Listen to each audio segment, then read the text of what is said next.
নারীদের ব্যাপারে যেমনি আল্লাহ চোখকে নিম্নগামী করতে বলেছেন, পুরুষদেরকেও নিম্নগামী করতে বলেছেন, তবে নারীদের পর্দাটা বেশি।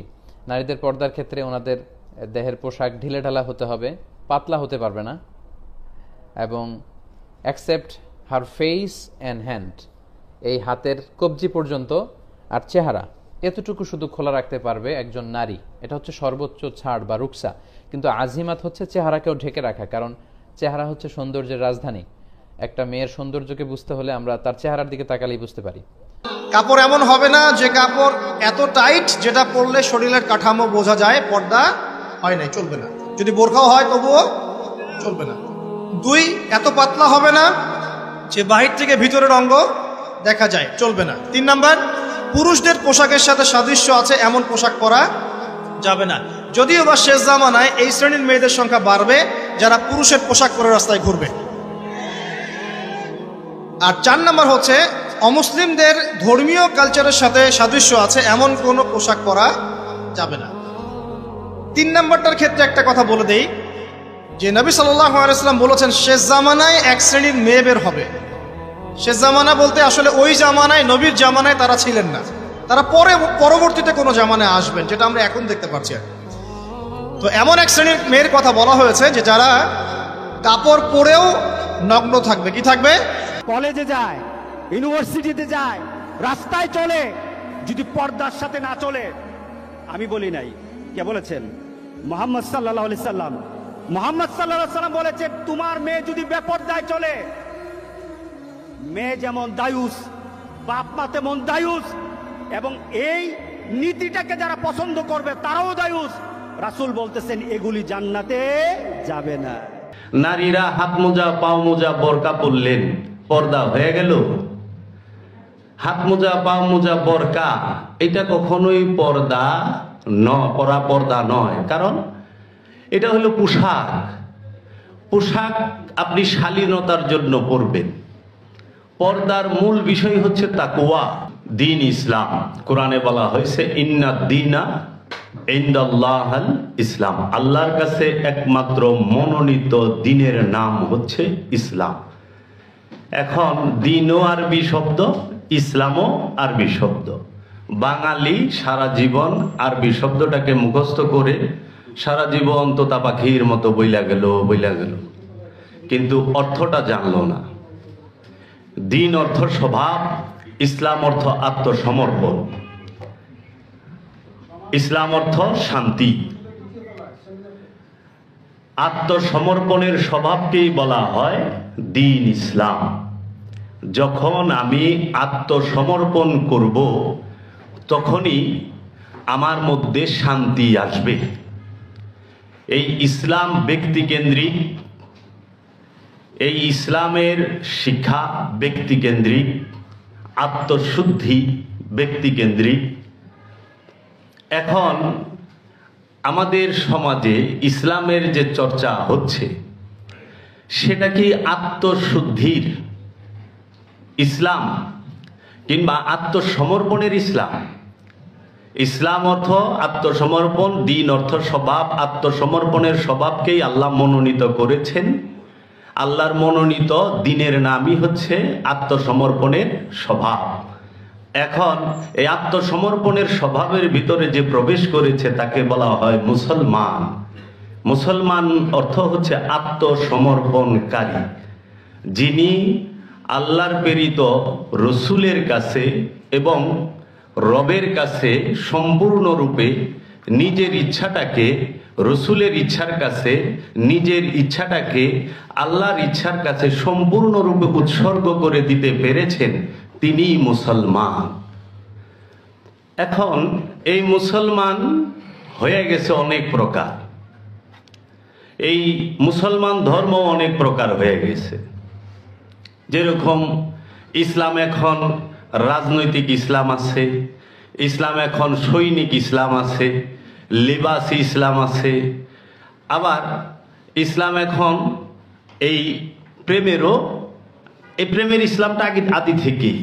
এখন দেখেন যারা নাকি ইসলামকে শুধু লেবাস মনে করে, পোশাক মনে করে, পোশাকের মধ্যে আবদ্ধ, লেবাসি ধর্ম যেটাকে মনে করে, যে দাড়ি থাকতে হবে, টুপি থাকতে হবে সাদা, পাগড়ি থাকতে হবে সাদা, পাঞ্জাবি পায়জামা থাকতে হবে সাদা, এগুলো যদি থাকে তাহলে আপনি ইসলামে লোক।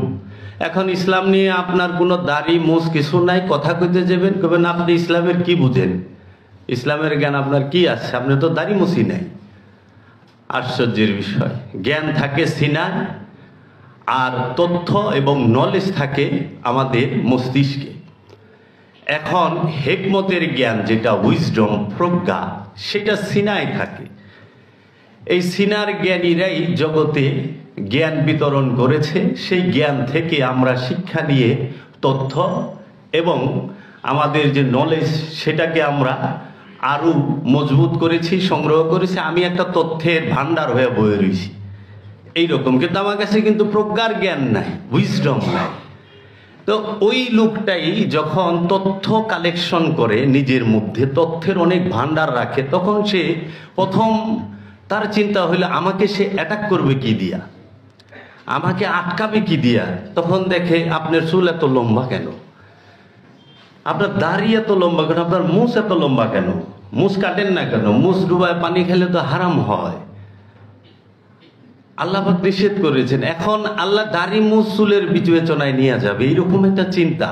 চুল আমার, দাড়ি আমার, মুছ আমার, আপনি ডিসিশন দিচ্ছেন কতটুকু রাখবেন, কেমনে রাখবেন। কি আশ্চর্যের বিষয়! চুল বড় হইলে, দাড়ি মুছ বড় হইলে আল্লাহ রাব্বুল আলামিন আপনাকে সেই শাস্তি দিবে। এখন যদি প্রশ্ন করি, ভাই সাহেব আমার চুল বড়, আপনার চুল ছোট, আপনি সহি আমি গলত, কিন্তু যার চান্দির থেকে আল্লাহ চুল উঠাই লয়ে গেছে এর কি হাল হইবে? তাক যে এর বিচারটা কি হবে? এর যদি জিগাই আল্লাহ আমি কি করলাম যে আপনি আমার চান্দির থেকে চুল উঠাই লয়ে গেলেন। নারীরা যদি বলে যে আল্লাহ আমার দাড়ি কই, দাড়ির মধ্যে 40টা করে ফেরেশতা ঝুলে, আপনি আমার দাড়ি দিলেন না কেন, আমি তো নিয়ামত থেকে বঞ্চিত হইলাম। এগুলো নিয়ে তাহারা একে অপরের উপরে একদম ধাক্কা ধাক্কি, ঠেলা ঠেলি, মানে ধর্মটাকে এমন এক স্তরে নিয়ে গেছেন যে মানুষ এখন ধর্মের কথা শুনলে সে আর ধর্মের দিকে অগ্রসর হইতে চায় না, কিংবা আমাদেরকে ট্যাগ লাগায় বিভিন্ন। কিন্তু ধর্ম আবার রাজনৈতিক, সেটা আপনি রাজনীতির ক্ষেত্রেও ধর্মকে ব্যবহার করা হয়েছে, কিন্তু ধর্ম রাজনীতির জন্য আসে নাই। ধর্ম অনুষ্ঠান কেন্দ্রিক নয়, অনুষ্ঠান কখনো ধর্ম হইতে পারে না। অনুষ্ঠান ধর্মে প্রবেশ করার সহায়ক একটা পথ হইতে পারে, একটা মাধ্যম হইতে পারে। লেবাস বদলাইলেই, পোশাক বদলাইলেই চরিত্র স্বভাব বদলায় না। এখন আরবিয়ানরা তো লেবাস পাল্টাইছে, স্বভাব কি পাল্টাই পারছে? আমরা স্বভাব পাল্টাইতে তো দেখি নাই। আমরা 570-এ যে ইতিহাসে শুনি এরকম ছিলেন, বর্তমানে অধিকাংশ এরকম আছেন, অত ভালো নাই।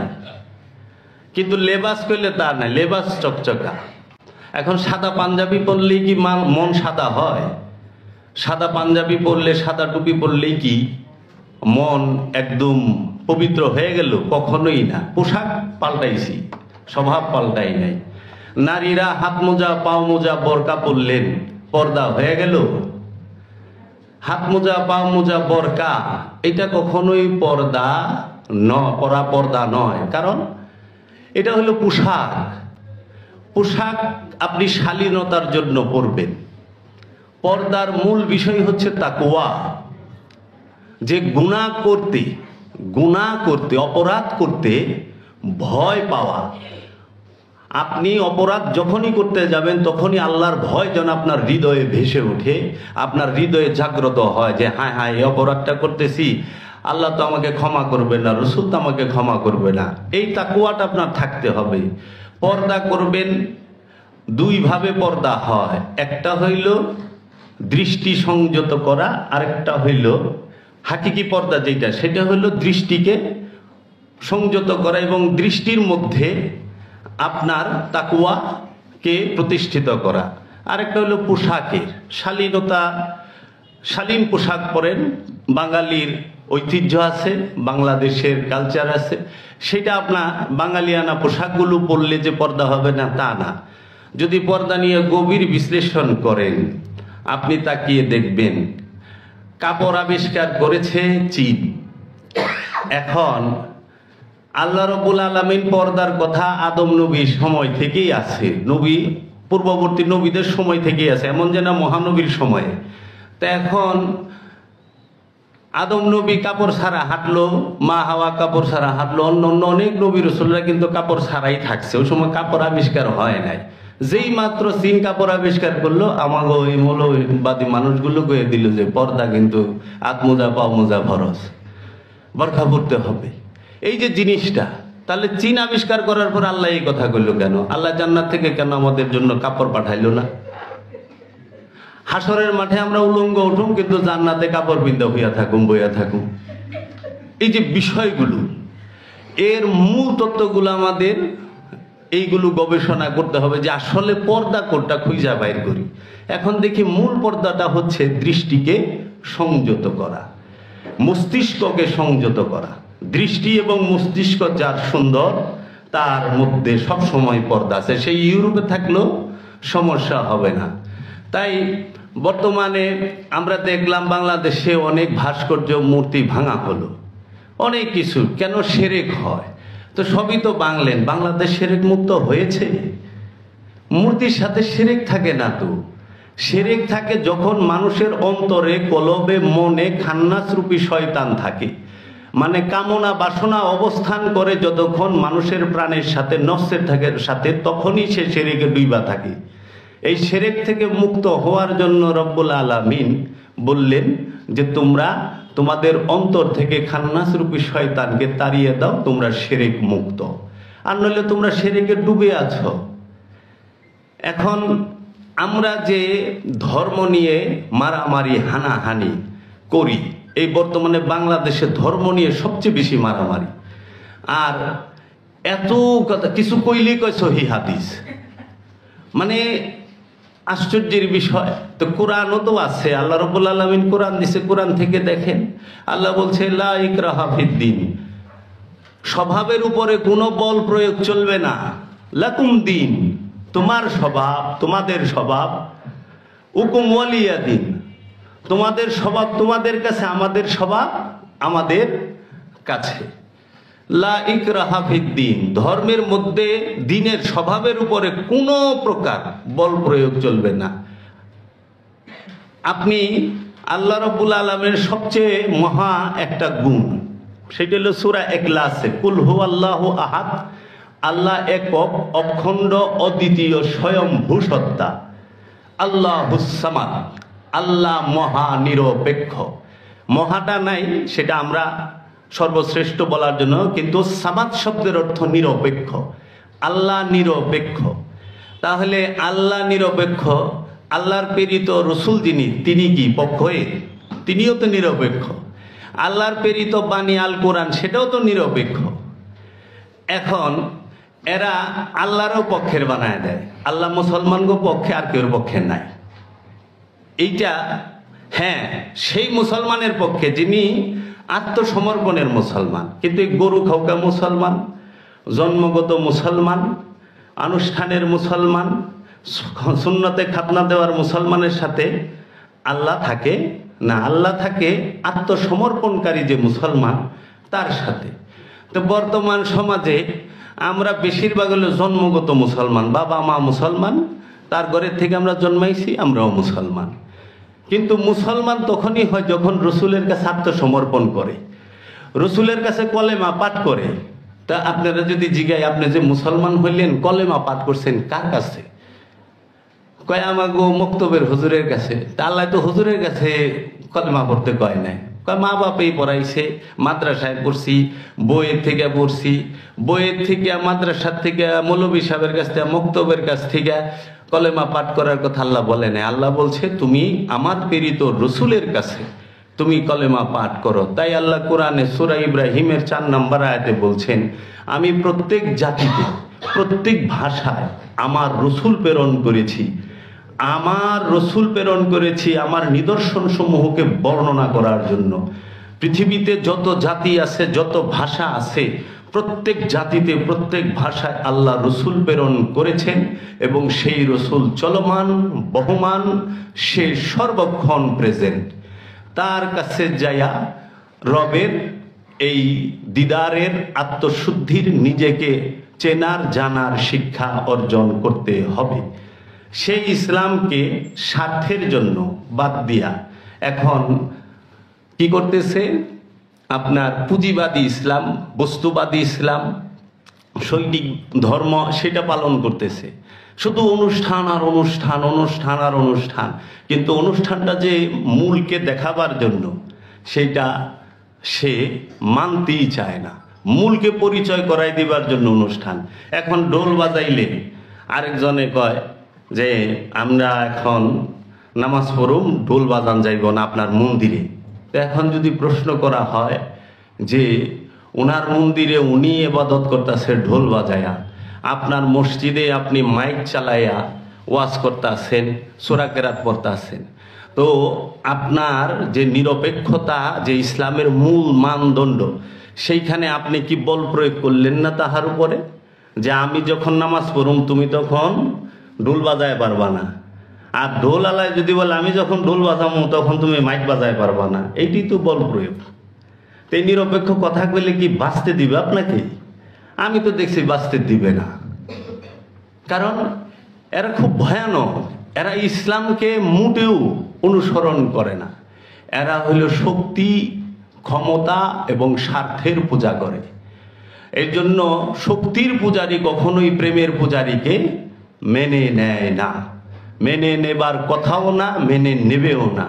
কারণ শক্তির পূজারী সে সব সময় দুনিয়াতে কিছু পেতে চায়, প্রেমের পূজারী সে স্বেচ্ছায় সব কিছু হারাইতে চায়। যারা মুসলমান তারা প্রেমের পূজারী, তারা হৃদয়ের ধর্ম করে, তারা কখনো কাহারও উপরে কোনো জুলুম অত্যাচার করে না। মুসলমানকে বাংলার জমিনে হযরত শাহজালাল, মুসলমানকে বাংলার জমিনে হযরত শাহপরান, মুসলমানকে বাংলার জমিনে খান জাহান আলী, মুসলমানকে বাংলার বাউল সম্রাট, বাংলার সুফি সম্রাট লালন সাইজি। কালামগুলো পড়েন তো, একটা কি আঘাত করার কালাম আছে? মানুষের চোখে পানি বের হয় সুফি সম্রাট লালন সাইজির কালাম পাঠ করলে। বাংলার জমিনে মুসলমান বাবা জান শরীফ শাহ সুরেশ্বরী, আমার মুর্শিদ কালান্দার বাবা জাহাঙ্গীর, যাহারা মানুষের মনুষ্যত্বের কথা বলেছেন, মানবতার কথা বলেছেন, মুক্তির কথা বলেছেন। সেই মুক্তি কিসের মুক্তি? অভাব থেকে মুক্তি চান? মানুষ বলে যে আল্লাহ আমাদের মুক্ত করো, মুক্তি দাও। কিসের মুক্তি দিবে? আগে এইটা তো ক্লিয়ার করেন। আপনি কি ঋণ থেকে মুক্তি চান? আপনি কি অভাব থেকে মুক্তি চান?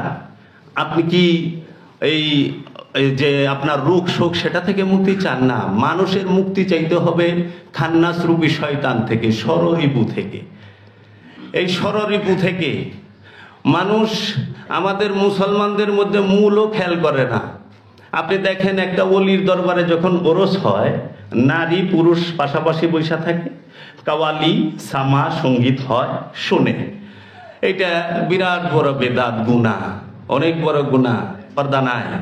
কিন্তু মানুষ খেয়াল করে না, হজ করতে গেলে কাবা শরীফে পুরুষ 2 টুকরা শিলি ছাড়া কাপড় পরে, নারী 3 টুকরা শিলি ছাড়া কাপড় পরে।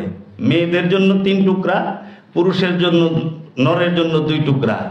একত্রে একসাথে কাবা ঘরকে তোয়াফ করতেছে এবং হাজার আসওয়াদকে চুম্বন করার জন্য হুড়াহুড়ি করতেছে।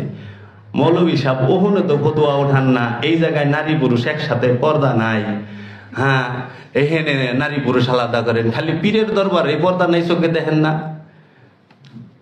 এই যে বিষয়গুলো এরা মূল জায়গায়ও খেয়াল করে না যে আচ্ছা এটার একটু সমাধান দেন তো আপনারা, যে কাবা ঘরের ভিতরে কেন নারী পুরুষ এই বাড়ি থেকে এত সুন্দর হিজাব বোরকা কাপড় পরে গেছে, ছেলেরা পাগড়ি পাঞ্জাবি টুপি পায়জামা পরে গেছে, ওইখানে যাওয়ার পরে বলে সব খোলেন, যান এহরামের কাপড় পরে আসেন। এহরামের কাপড় শিলি ছাড়া, শিলি থাকলে এহরামের কাপড় হবে না। 2 টুকরা ছেলেরা, একটা উপরে গায়ে আর একটা নিচে বাঁধে, মেয়েরা 3 টুকরা শিলি নাই। সারা বিশ্বের সকল দেশের মুসলমানরা ওইখানে যাইয়া হজ করতেছে, ওইটা লইয়া কোনো কিছু দেখে না। বাংলাদেশের ডুল বাজায়া গান গায় দরবারে, এর লেগে মাজার ভাঙতে হবে, দরবার ভাঙতে হবে, খানকা ভাঙতে হবে। কিন্তু সৌদি আরবে যে নাইট ক্লাব খুলছে, সিনেমা হল খুলছে, বার খুলছে, এইগুলা লইয়া বাংলাদেশের একটা মৌলবী পর্যন্ত কথা কয় না। এখন আমরা যখন বলি যে ইসলামের মূল বিষয়টা সুফিরা ধারণ করে, কোরআনের 4টা মূলনীতি আছে। কোরআনের মধ্যে রেসালাত মানে গুরুবাদ, কেয়ামাত মানে জন্মান্তরবাদ, আরেকটা হইল সুফিবাদ যেটা ইলমে তাসাউফ, ইলমে লাদুনি, আরেকটা হইল দায়মি সালাত, সর্বক্ষণ রসুলের সাথে এবং রবের সাথে সংযোগ যোগাযোগ প্রচেষ্টার অপর নামই দায়মি সালাত। এই সর্বক্ষণ রসুলের সাথে এবং রবের সাথে সংযোগ যোগাযোগ প্রচেষ্টার অপর নামই সালাত। তো ইসলামী সাম্য এবং ইসলামী সাম্যবাদ যদি এই দেশে প্রতিষ্ঠিত করতে চাই, আমরা যদি মনে করি যে মুসলমান আমরা একত্রে বসবাস করব, তাহলে আমাদের এই 4টার প্রতি আস্থাও থাকতে হবে এবং এই 4টাকে অনুসরণও করতে হবে, মেনে নিতে হবে, নিজের জীবনের মধ্যে রাখতেও হবে। এখন আমাদের এই সমাজের ভেতরে পরমত সহিষ্ণুতার স্থানটা নাই, অন্যের মতটাই সহ্য করতে পারে না। কিন্তু কোরআন সে কি বলছে, রসুলের কাছে যে আসছে, ইহুদি আসলে ইহুদির কথাটাও রসুল মন দিয়া শুনছে এবং তাকে উত্তর দিছে। এই পরমত সহিষ্ণুতা নাই। একটা আমার মতের বিরুদ্ধে একটা কথা হইলেই তুই তো কাফের হয়ে গেছস, মোরতাদ হয়ে গেছস, তোর আর বেঁচে থাকার অধিকারই নাই। তা আমার যদি বেঁচে থাকার অধিকার না থাকে, তা আল্লাহ আমারে মারে না, আপনারা বাইরে মারেন কে? আপনাকে এই অধিকার কে দিল? আর বেঁচে থাকার অধিকার না, বাইরে মেরে ফেলাও। আপনারা মারবেন কেন? আল্লাহ আমার অক্সিজেনটা বন্ধ করে দিলেই তো। আমি বাতাস নিচ্ছি, ছাড়ছি, ছাড়তে না পারলেও মরিয়া যাবো, নিতে না পারলেও মরিয়া যাবো। ছোট্ট একটা কাম আল্লাহ করে দিলেই হয় না। তারা দল টল জুগাইয়া মসজিদের মাইক দিয়ে অ্যালাউন্স কইরা আয়া বললো আমার বাড়িতে, বাইরে বাইঙ্গে আগুন ধরাইয়া মনে করেন এখন ওলি আল্লাহ দরবার থেকে কোরআনের পাখি যারা বলে নিজেদেরকে, এই যারা নাকি সৈনিক ধর্মটা করে, যারা নাকি বস্তুবাদী ধর্মটা করে, স্বার্থের ধর্মটা করে, ক্ষমতার পূজা করে, ধর্মকে রাজনৈতিকভাবে ব্যবহার করে, রাজনৈতিক ধর্ম করে, তারা কি করলো? সুফিদের দরবারে যায়া, মন্দিরে যায়া, কিংবা অন্য অন্য যারা মুক্ত মনা মানুষ তাদের এখানে যায়, সুফিদের দরবারে আক্রমণ করে কি করলো? পাগড়ি পাঞ্জাবি টুপি পরা সে প্রথমেই থাপা দিয়া ধরলো ডেক্সিটা লইয়া 3 মৌলবী সাহেবের দৌড়। তারপরে আমার বাড়ি থেকে ধরলো 3টা মোরগ দৌড়, মোরগ লে। তো ডেক্সি চুরি কি ধর্ম? ইসলাম। মোরগ চুরি করলো, খাসি ছাগল এগুলো পীরের দরবারে বাইন্দা দিছে লইয়া দৌড়। দেখেন ফুটেজ গুলো, দেখেন কি ড্রেস, কি তাদের লেবাস, আর কি তাদের চেহারা, মাশাআল্লাহ। গরু নিয়া দৌড়, দুম্বা নিয়া দৌড়। এই টিন, ইটা, বালু, সিমেন্ট, হলুদ, মরিচ আমার বাড়ি থেকে এই যে খড়ি কাটে দাও আর বটিটা পর্যন্ত ছাড়ে নাই, কিচ্ছু রাখে নাই, ফ্যান ট্যান সব লয়ে গেছে। এটা কি ইসলাম? তো জিজ্ঞেস করছে এত রাতে আপনারা কেন গেলেন? দিনের দাওয়াত দিবার গেছি। হায় হায়, আল্লাহ বাঁচাইছি, দিনের দাওয়াত দিবার, দিনের দাওয়াত দিবার এতেই সব লয়ে গেছে। আর যদি দিন প্রতিষ্ঠা করতেন তো বাড়ি ফিরে যেতেন। দাওয়াত দিবারই যে অবস্থা, তাদের দিনটা হইলে এইরকম। এটি দিন হইতে পারে না। দিন কি? সুফিরা কি করেছে? সুফিরা এখনো মানুষের সেবা করে। আপনি যান বাবা শাহজালালের মাজার শরীফে, বাবা শাহজালাল উফাত হয়েছে, কিন্তু বাবা শাহজালালের মাজারকে কেন্দ্র করে আপনার লক্ষ লক্ষ টাকা, কোটি কোটি টাকা দান দক্ষিণা সদকা হচ্ছে। সেইখানে মানত দিচ্ছে, সেই টাকা দিয়ে হসপিটাল চলতেছে, এতিম বাচ্চা কাচ্চাদের খাবার দাবার দিচ্ছে, মাদ্রাসা চলতেছে, মসজিদ তৈরি হচ্ছে, এইরকম জনকল্যাণে অনেক কিছু হচ্ছে। ঢাকা শহরে আপনি যান শাহ আলী বাবার মাজারে, গোলাপ শাহর মাজারে, এই টাকাগুলো তো জনকল্যাণেই ব্যবহার হয়। তাহলে সুফিরা মানুষের সেবা করে। আর আমাদের এই ধর্মান্ধ যারা উগ্রবাদী মৌলবাদী গোষ্ঠী, তারা ধর্মকে ব্যবহার করে নিজেদের আখের গোছায়, পুঁজি করে। তো ইসলাম মানেই হচ্ছে উৎসর্গ। ইসলাম, মুসলমান সবসময় উৎসর্গ করে, মুসলমান জমা করে না। মুসলমান সেবা করে, মুসলমান ধ্বংস করে না, মুসলমান মহব্বত করে, মুসলমান আঘাত করে না। যারা মুসলমানের নাম দিয়ে আঘাত করে তারা বুঝতে হবে ওই যে সৈনিক ধার্মিক, তারা বুঝতে হবে স্বার্থকে কেন্দ্র করে তারা ইসলামকে করে। এখন ইসলামের নাম দিয়া ধর্ম চলতেছে, ইসলামের নাম দিয়া রাজনীতি যে চলে, এটা সবাই ব্যবহার করে, রাজনীতিবিদরা সবাই ইসলামের নাম দিয়ে ব্যবহার করে। এর জন্য রাজনীতি থেকে ইসলামকে দূরে রাখলে কিংবা আলাদা রাখলে আমার মনে হয় ভালো। আরেকটা কথা এখানে ভুল ধরতে পারে, দেখেন ইসলামের ভিতরে রাজনীতি নাই, কিন্তু রাজনীতির মধ্যে ইসলাম থাকতে পারে। ইসলামের ভিতরে রাজনীতি থাকবে না, নাই, রাজনীতির জায়গা ইসলামের ভিতরে নাই, কিন্তু রাজনীতির ভিতরে ইসলাম আছে। এখন সৎ কাজ করতে হবে, কেন একজন রাজনীতিবিদ কি সৎ কাজ করতে পারে না? সলাৎ করতে হবে, একজন রাজনীতিবিদ কি সলাৎ করতে পারে না? সৎকা করতে হবে, একজন রাজনীতিবিদ কি সৎকা করতে পারে না? পারে তো। কিন্তু এইটা না করে কি করতেছে, ইসলামকে রাজনীতিতে আপনার টাইনা নিয়ে আসতেছে। আরেকটা বিষয় দেখেন, আল্লামা ইকবালের একটি কথা মনে পড়ে। আল্লামা ইকবাল বলছিলেন, আমি পাকিস্তান আরব ঘুরেছি, আমি সেখানে মুসলমান দেখেছি, ইসলাম দেখি নাই। আমি মুসলমান দেখেছি, ইসলাম দেখি নাই। আর আমি ইউরোপ আমেরিকায় ঘুরেছি, সেখানে ইসলাম দেখছি, মুসলমান দেখি নাই। ইউরোপ আমেরিকার মধ্যে ইসলাম আছে, মুসলমান নাই, কারণ ওরা মানুষকে এইভাবে জোর জবরদস্তি করে মানুষের যে ব্যক্তি স্বাধীনতা সেটাকে হরণ করে না, এবং তাদের কাজ যখন বলে 11টায় হবে 11টাই হবে, 11:30টায় করে না। আর আমাদের দেশে আমরা অফিসেও ঠিক মতো যাই না, অফিসের কাম আমও ঠিক মতো হয় না, কিন্তু আমরা কিন্তু নামাজ জামাতের সাথে পড়ি। এর জন্য এখন ইসলামের সাম্য আনতে গেলে কি করতে হবে? ঘুষের টাকা নিয়ে মসজিদে ঢুকবেন, নামাজ পড়বেন, পকেটে ঘুষের টাকা ঢুকছে মসজিদে, নামাজ পড়ে আইসা আবার ঘুষ নেয়, তাহলে সে ধার্মিক হইল? ঘুষের টাকায় কি কুরবানি দিবেন? ঘুষের টাকায় হজ করবেন? তাহলে কেমনে মুসলমান হইলেন? মুসলমান হওয়ার যে বিধি বিধান সেটাই তো আগে ভঙ্গ করে থুয়ে দিছেন। এর জন্য আমাদের কি করতে হবে? ভেতরগত পরিবর্তন করতে হবে। পোশাকের পরিবর্তন, ব্যক্তির পরিবর্তন কখনোই মূল পরিবর্তন নয়। ভেতর মন মানসিকতার পরিবর্তন করতে হবে, আত্মশুদ্ধি লাভ করতে হবে। ইসলামের মূল বিষয় হলো আত্মশুদ্ধি। দেখেন নারীরা আল্লাহর ওলি হয়, কতটি দলিল লাগবে? মা হাজেরা আল্লাহর ওলি, ইসমাইল নবীর মাতা, ইব্রাহিম নবীর স্ত্রী, তার সাথে আল্লাহ সরাসরি কথা বলছে। মা মরিয়ম আল্লাহর ওলি, তার সাথে আল্লাহ সরাসরি কথা বলছে, কোরআন দলিল বলে নাই? কিন্তু বর্তমান সমাজে নারীদেরকে ইসলাম থেকে একদম মানে সামাজিক যে ইসলামের ভেতরে নারীরা মসজিদে যায় নামাজ পড়তে পারবে না। সারা মাস নারী রোজা রাখবো, কিন্তু ঈদের নামাজে আপনার স্ত্রী আপনার সাথে যাইতে পারবে না। অনেক ফতোয়া দিয়া দিব, কিন্তু এগুলার কোরআনের ভিতরে এগুলা নাই, এগুলা মানুষের তৈরি।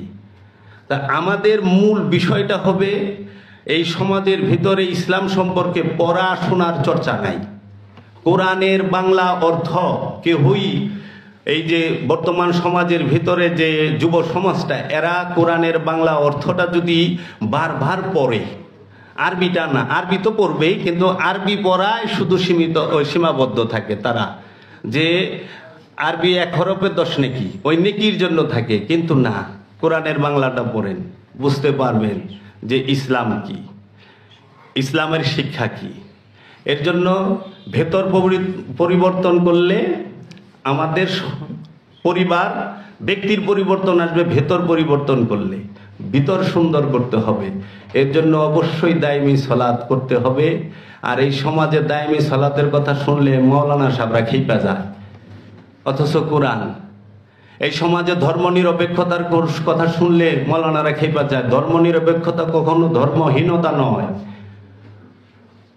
ধর্মনিরপেক্ষতা কি? যে আমার নিজের ধর্মটা আমি করব, আমার পাশে অন্য ধর্মে যে আছে সে তারটা করুক। যদি আমার ক্ষমতা থাকে, আমি আমার আদর্শ দিয়ে, আমার চরিত্রতা দিয়ে, আমার মহানুভবতা দিয়ে, আমার মনুষ্যত্ব দিয়ে আমার পাশে অন্য ধর্মে অবলম্বী যে আছে তাকে নিজের ধর্মে আনার চেষ্টা করব। এখন আমারে দেখলে অন্য ধর্মের মানুষ দেশ ছেড়ে দেবে জায়গা, এটা কি ধর্ম হইল? তাহলে এইটা যেন না হয়। আজকে এই বাংলাদেশে একটা শ্রেণী, সবাই না, একটা শ্রেণী ধর্মকে তারা পুঁজি করে তারা এই উগ্রবাদী এবং মৌলবাদী কায়দায় যে সমাজে বিশৃঙ্খলাটা তৈরি করেছে, তার জন্য সরকার মহোদয়কে, প্রশাসনকে সজাগ হতে হবে। এই 2-4 লক্ষ 2-4-10 লক্ষ মানুষ এই মৌলবাদীদের ভিতরে যে তাহারাই যে ইসলামটাকে ক্যারি করে, ইসলামের মূল তারা কান্ডারি হয়ে গেছে, এজেন্ট হয়ে গেছে, তা কিন্তু নয়।